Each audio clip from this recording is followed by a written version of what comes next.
É ruim viver no Brasil. E a gente fica fingindo que não é. Não, aqui é muito bom. Não, porque o cachorro caramelo. Não, porque a gente é um povo feliz. Mentira. Povo violento. Um povo que fica fingindo, se iludindo de que tá tudo bem. Que é a grande ilusão carioca. Tá todo mundo dançando no carnaval. Tô dançando. Tchá, tchá, tu. Tá dançando com o quê, meu amigo? Milhares de pessoas estão morrendo todos os meses por conta do crime organizado. São milhares todos os meses. Rio de Janeiro é um lugar violento. A sua cidade tá tomada pelo Comando Vermelho. Então vocês já sabem quem tá aqui, nosso prezado Renan Santos. Seja bem-vindo. E aí, uma honra estar aqui, obrigado pela oportunidade. Parabéns pelo trabalho, parabéns pela estrutura. Baita estrutura aqui, viu? Tá de parabéns. Você veio e venceu. Boa. Parabéns. A gente tava brincando aqui que eu vim buscar, você também veio buscar o seu ouro, né, de volta. Sim, aí. Pessoal, estou aqui, ó, com a minha barra de ouro, já para fazer a restituição aqui pro Brasil, né? Que roubaram o nosso ouro. E eu recebi de presente de uma grande influenciadora portuguesa, a Andréa. Ela me mandou assim, ó, Renan, pronto, já leve pros brasileiros porque tá devolvido o ouro. e esse é um desses... Aliás, eu viralizei muito em Portugal falando disso, né? Porque eu sou extremamente crítico a esse coitadismo brasileiro, e é um coitadismo que não é de esquerda.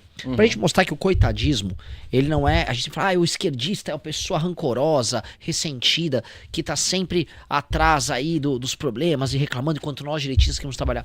Direitista compra todo o discurso do levar o nosso ouro, se o Brasil fosse colonizado pela Holanda ou pela Inglaterra seria muito melhor. É tudo mentira, né? Se fosse, vocês nem existiriam. Né? É que eu acho essa coisa mais humilhante de todas, é a pessoa não entender que ela é filha desses portugueses. Se ela não consegue perceber isso, então ela se odeia de tal forma que ela aceitaria que outra pessoa morasse na terra dela, no lugar dela, só porque isso seria melhor do que a condição que ela tá.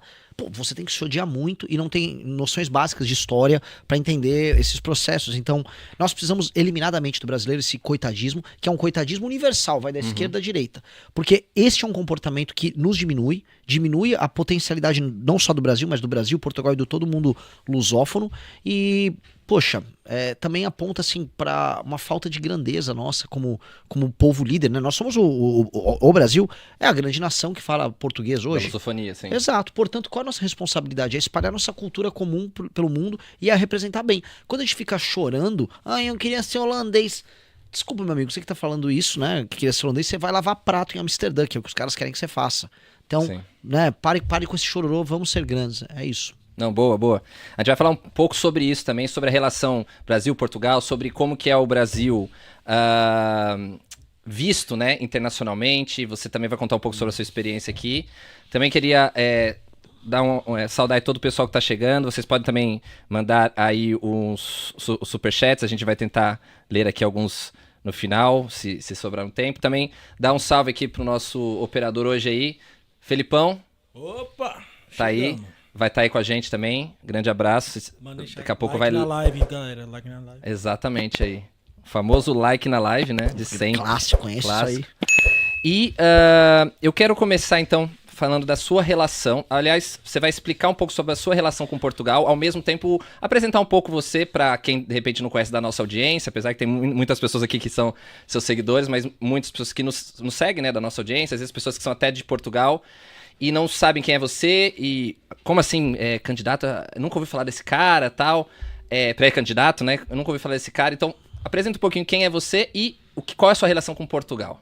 Bom, meu nome é Renan Santos, tenho 42 anos, sou natural de São Paulo, bairro da Moca, bairro de italianos, bairro tradicional de São Paulo, que torna naturalmente um pernambucano da geração Z. Falo sempre isso porque eu fui batizado pernambucano recentemente, lá em Recife, e também fui considerado por muitos um membro da geração Z, mesmo sendo um millennial quase X. Né? Sou uma figura que pode ser qualificada como alguém de direita, liderei as manifestações pelo impeachment da Dilma Rousseff, fui empresário, fui formado entrei, fiz faculdade de Direito na USP, larguei a faculdade, fui trabalhar com outras coisas, então eu vou dizer que eu sou como Steve Jobs, que também abandonou a faculdade, né? É muito pretencioso falar isso, né? Minhas falhas são iguais às falhas de outros tantos, né? Tipo hiperfoco do Elon Musk. Eu tenho um hiperfoco dela, eu sou meio autista como ele, larguei a faculdade como Steve Jobs, são problemas tipo alguma coisa com o Alexandre o Grande também ali no fundo, sim, né? Sim. Ele não era muito alto também não, então é isso. São pequenos defeitos que nós, grandiosos, temos. Temos que compartilhar. Sou hoje um dos fundadores do Partido Missão, sou presidente do Partido Missão, posição que eu não gosto de ostentar, porque eu acho meio carguista ficar, eu sou presidente. Não sou nada, eu sou fundador, sou amigo, sou parte de um time de pessoas que luta muito para mudar o Brasil e tornar o Brasil um país sério e que mais apanha do que é reconhecido por isso. E a gente tá há 10 anos apanhando, e quando eu falo apanhar, é apanhar de todos os lados, da esquerda, da direita, da imprensa, do centro, de cima, de baixo. Diz muito sobre, vamos dizer, o propósito nosso, é um propósito muito forte. Eu quero ver o Brasil ser uma das 5 nações mais importantes do mundo. E por quê? As 5 nações que devem mandar no mundo nos próximos 100 anos são Estados Unidos, China, Rússia, Índia e Brasil. Nós temos população, nós temos recursos humanos, nós temos recursos naturais, nós temos território, nós temos economia para isso. Mas nós somos o mais fraco desses 5. Sim. E nós tomamos decisões que nos levaram a ser um país fraco e nós não precisamos ser fraco assim. Nós podemos ser muito maior. E nós somos a grande força do sul global, nós somos a maior experiência tropical do mundo. E em vez de reconhecer isso e falar, quero almejar muito, a gente fica chorando, olhando para baixo, se deixando ser dominado pelo crime organizado, reclamando, ai não, eu quero agora uma bolsa disso, ai não, escala 6x1, umas discussões de gente pequena, que só pensa em coisa pequena. Nós não estamos falando como nós vamos ser mais desenvolvidos do que os nossos pares, nós não estamos falando como a gente vai ser rico como a Coreia ficou. A gente quer ficar discutindo coisas pequenas. O Lula vai dar um Vale Gás. O Lula fez o L. Olha a picanha. E os caras falando de foguete, né? Os caras falando de foguete. Os caras indo pra Marte. Vietnã se tornando desenvolvido. A Índia tendo mais saneamento básico que a gente. A Índia é uma piada internacional porque eles têm uma relação ainda muito pouco resolvida com banheiros. Com higiene, né? É sério. Isso não é... Houve uma campanha da ONU para levar toaletes lá pra Índia, para ensinar as pessoas a não fazerem necessidades na rua. Dito isso, a Índia já resolveu o problema do saneamento básico numa escala maior do que a nossa. Como pode? Com 1,3 bilhões de pessoas. Pois é. Enquanto nós, assim, ficamos só girando em falso, discutindo o carnaval, discutindo se o vagabundo lá do Lula fez uma escola de samba trabalhar pra ele, que se o Brasil vai ganhar a Copa, se o Vini Júnior tá... Posso falar umas coisas feias aqui ou não? Tem que ser. Manda bala. Se o Vini Júnior tá comendo aquela Virgínia, que eu li? Dane-se que ele tá comendo. Se a Virgínia tá grávida de um cavalo pra fazer um carioca, eu não podia me dizer menos. Então, a gente tem que pensar grande, mas nós somos um país que pensa muito pequeno e o mundo espera muito da gente. Eu estive em Washington, falei com pessoas da administração Trump, estou em Portugal e as pessoas esperam demais da gente. Só que a gente não espera. O brasileiro espera muito pouco de si, mas o mundo espera muito do Brasil. E o problema de o mundo esperar muito da gente é que se a gente não entregar o que o mundo espera do Brasil, o mundo vai retirar da gente isso. Sim. E a gente vai deixar de ser um país grande e nós temos poucos anos para poder resolver isso. Então, eu tô aqui para isso e meu nome é Renan. Boa. Falando nessa questão do imigrante, né? Um dos motivos... Cada imigrante tem o seu motivo, né? Por que imigrou. Eu também sou um imigrante, né? Até... muitas pessoas não me conhecem, né? Eu sou o Eric, eu sou o host desse podcast. Tem várias pessoas achando que ia ser um português aqui. Eu sou meio português, meio brasileiro. Acho que você também é, né? Você não comentou, mas você tem uma origem ali da região do Alto Alentejo, se eu não me engano, né? Sim, a parte da família da minha avó é da região de Porto Alegre. Okay. E a do meu avô é do Viseu. Boa. Então, sim, a minha família do meu pai inteira é portuguesa, da minha mãe tem uns italianos. Sim, a minha também é mais ou menos assim. E eu, também sou um imigrante, como muitos outros, e cada um tem a sua história, né? Mas a maioria das pessoas tem como fator que fez ela mudar para outro país a segurança, é um dos principais, a questão da qualidade de vida, entre outros. Mas independente disso, a gente sabe que hoje Portugal é o segundo maior país de imigração brasileira. Tá ali aproximadamente 500 mil, né? Às vezes os números até aumentam porque eles não conseguem acompanhar. Os Estados Unidos ainda é o primeiro, né? E é muito interessante porque existem, pelo que eu vi aqui nos dados que eu pesquisei, aproximadamente 20 milhões de imigrantes brasileiros no mundo todo, né? Pode ser um pouco mais, um pouco menos, dependendo da fonte. Ou seja, são 20 milhões de brasileiros que estão muitas vezes insatisfeitos e que mudaram para outro país. Mas essas pessoas, imagina que são quase 10% da população brasileira. Muitos deles são jovens, né? Pessoas em idade ativa, né? Até por isso que eles foram ser ativos num lugar que reconhece melhor a atividade e o empenho deles. Sim. Né?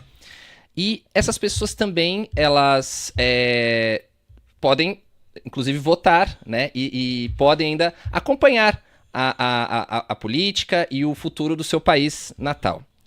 A minha pergunta até era uma curiosidade que eu sempre quis fazer para alguém, e aí você vai poder me trazer, e algumas dessas milhões de pessoas podem entender. O que é presidente, né, que na verdade quem mora fora só pode votar a presidente, não pode votar para nenhuma outro cargo.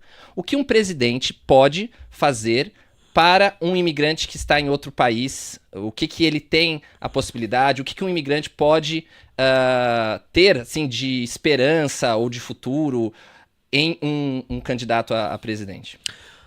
É uma ótima pergunta, porque a primeira coisa que um presidente de um país sério e jovem como o Brasil deveria fazer é trazer de volta as pessoas, não obrigando, claro, mas dizendo para eles, o lugar para você crescer é aqui. E o fato das pessoas estarem indo embora é sintomático de um país que perdeu vitalidade. Veja, é muito engraçado que muitas pessoas vêm para Portugal, enquanto portugueses saem de Portugal, vão para Suíça, vão para França, vão para Alemanha. Existe uma comunidade de portugueses gigantesca na França, gigantesca na Suíça. Na Suíça, Luxemburgo. Exato. E elas estão indo embora porque elas não encontraram oportunidade em Portugal, e nossa situação tá tão ruim que nós saímos do Brasil e viemos para Portugal. Então, é sintoma gigantesco, não só de que nós não temos vitalidade no Brasil, ou seja, a economia não cresce, as oportunidades não vêm, como mesmo quando você tem, a vida é ruim. Uhum. O que faz uma pessoa que eventualmente ganha bem no Brasil a não querer morar no Brasil? Eu vejo pessoas que trabalham, têm salários de 15, 20 mil reais, loucas para ir embora do Brasil. Conheço essas pessoas. E por quê? Porque a experiência de viver numa cidade no Brasil é muito ruim. As ruas no Brasil são sujas, elas são pichadas, os espaços de convivência urbano são destruídos, são tomados por moradores de rua, a grama na pracinha. Eu tô falando das coisas pequenas, antes de chegar num assaltante. Claro. Pra gente pegar como a experiência de viver no Brasil é ruim. Viver no Brasil, na maior parte dos lugares, é feio, as nossas cidades são feias, o urbanismo é mal feito, é mal tocado, as cidades estão destruídas. Poluição sonora também. Poluição sonora, falta de respeito ao espaço do outro, usar um transporte público é uma experiência sempre ruim, sua individualidade ela é invadida. Então tudo isso, né, a gente naturaliza, porque a favelização é um estado de espírito. E a gente vai se favelizando, não só o morador da favela, a gente vai se favelizando no trato. A gente vai ouvir o cara que leva uma caixinha de som pra ouvir um funk dentro do ônibus. E a gente passa a achar que isso é natural.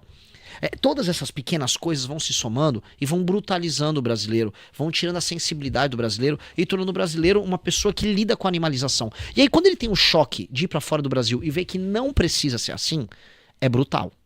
E quando eu digo que é brutal, eu peço pros brasileiros que estão nos assistindo, que estão no Brasil, fazendo essa experiência. Eu não tenho dinheiro. Vá um dia pra Argentina, economiza um dinheirinho. Só pra Argentina já dá pra ver uma diferença. Você vai ficar chocado. Não tenho dinheiro. Vai pro Uruguai. Uhum. Você vai ficar chocado. Chocado, porque não precisa ser assim. E na verdade esse choque inclusive existe dentro do Brasil. Uma pessoa sai do Belém do Pará e vai para Curitiba, ela já fica chocada. Uhum. Então o que faz com que viver no Brasil seja tão ruim? Quais as razões disso acontecer? Pois bem, eu sendo presidente da República vou resolver isso. Eu preciso tornar a experiência de viver no Brasil, a experiência de acordar e trabalhar, a qualidade do trabalho, quanto você ganha no trabalho, a segurança que você vai e volta pra tua casa, a experiência de andar no carro, se você comprou esse carro ou não, se tá barato ou não esse carro, se a gasolina que tá indo no carro, ela tá barata ou não tá barata, se a cidade tá barulhenta, se a cidade tá te respeitando, se a cidade tá arborizada, se a rua tá limpa, toda essa experiência tem que ser resolvida. Porque a experiência de ser brasileiro hoje, em bom português, é uma merda. Vamos falar, é uma merda. É ruim viver no Brasil. E a gente fica fingindo que não é. Não, aqui é muito bom. Não, porque o cachorro caramelo. Não, porque a gente é um povo feliz. Mentira. Povo violento. Um povo que fica fingindo, se iludindo de que tá tudo bem. Que é a grande ilusão carioca. Tá todo mundo dançando no carnaval. Tô dançando. Tá dançando com o quê, meu amigo? Milhares de pessoas estão morrendo todos os meses por conta do crime organizado. São milhares todos os meses. Rio de Janeiro é um lugar violento. A sua cidade tá tomada pelo Comando Vermelho. Você tá se iludindo. Na França havia uma doença que as pessoas ficaram loucas na Idade Média, elas ficaram dançando até morrer. Ficaram dançando. Foi um surto coletivo. E caíram e morreram. A gente tá nessa. A gente tá num surto de tentar ficar fingindo demência pra lidar com o absurdo. Sim, com certeza. Não, e é interessante porque essa figura, né, que você falou do sexto do cachorro caramelo, é muito interessante porque a gente vê, até hoje em dia com essa questão da inteligência artificial, o pessoal fica fazendo, de vez em quando aparece pra mim na timeline, né, no feed, não sei se você já viu, eles colocaram por inteligência artificial grandes líderes do mundo e os animais que representam a sua nação. Então, por exemplo, tem, se eu não me engano, o Putin é um urso. O urso. Aí a águia americana. E a Inglaterra, seu leão. Exatamente. E aí, será que o animal que representa o brasileiro é um cachorro caramelo? É um cachorro abandonado. E por mais que as pessoas simpatizem, não, Renan, a gente gosta do cachorro caramelo, porque toda família pobre brasileira conhece um cachorro. Meu amigo, nada contra o cachorrinho. Eu amo cachorros, eu já adotei cachorros caramelo. Sim. Nada contra o cachorro, que é um animal santo, é um animal magnífico. É patrimônio tombado. É um patrimônio tombado. Agora, a autoimagem que nós criamos, querendo ou não, é similar a dele. É de alguém que se adapta ao absurdo. É alguém que sobrevive no erro. Nós não temos que nos adaptar ao absurdo. Nós temos que buscar a grandeza. E só os povos que buscam grandeza que mandam. O Brasil, ele finge ter uma grandeza. E aí quando o brasileiro quer falar da grandeza, vai falar, futebol. Não, a gente tem muitas praias. Fica esse conversa de praia. Praia não quer dizer nada. É só uma praia. É uma linha costeira. Uma faixa de terra banhada pelo mar. Não tem nada demais. Não, mas a gente tem muitos recursos naturais. É você que está explorando? Você está explorando nióbio, né? Então, a qualidade de um país é a qualidade do teu povo. E quando o teu povo aceita de maneira passiva ser pequeno, ele será pequeno. E quando você é pequeno, você obedece, você não manda. Rússia manda, China manda, Estados Unidos manda, Índia tá mandando, Europa já mandou muito. A gente obedece. A nossa desgraça é obedecer. Eu não quero obedecer nada que venha do Trump. Eu não quero obedecer nada que venha do Putin. Eu não quero nada que venha do Xi Jinping. Nada que venha do Modi. Eu quero mandar. Eu quero sentar na mesa com eles. Só que hoje eu não tenho condição de sentar na mesa com eles. Porque nós tomamos decisões que nos tornam pequenos. Então a gente tem que bater nessa tecla o tempo todo. Nós aceitamos ser pequenos. Nós aceitamos ser pobres. Nós aceitamos que o Lula nos ofereça um botijão de gás. Veja que país pequeno. Sim. Eu tava explicando hoje pros portugueses. Eu fui numa TV agora. Olha, o Brasil... Um país dessa dimensão, um país com uma história, uma potencialidade gigantesca, está discutindo nessas eleições se vai ou não vai dar um botijão de gás para as pessoas, se vai ou não vai dar energia elétrica para as pessoas, e se as pessoas vão fingir que vão trabalhar menos. Agora tem uma discussão sobre escala 6x1. Sim. É uma mentira. Ninguém deveria acreditar em plano 2026 uma proposta que vem da Erika Hilton. Mas a direita está discutindo, e a direita está votando a favor da proposta da Erika Hilton, de diminuir a escala de trabalho, que vai trazer um prejuízo de mais de 200 bilhões por ano. Sim. Que vai pegar uma indústria combalida e já vai jogar no buraco. É uma loucura isso. Os brasileiros estão já fazendo jornadas de quase 7 dias por semana, com Uber, com iFood, porque eles estão precisando pagar suas contas e sustentar suas famílias. As pessoas estão escolhendo por isso. Nossa produtividade é baixa. Quem dera a gente fosse a Noruega. Nós não somos a Noruega. Nós escolhemos um caminho. Não adianta falar, não, mas na França, a escala, você não está na França. Sua produtividade não é francesa, sua nação não é a França. Você apenas vai tornar a vida para quem trabalha e para quem produz mais cara e vai gerar desemprego e informalidade.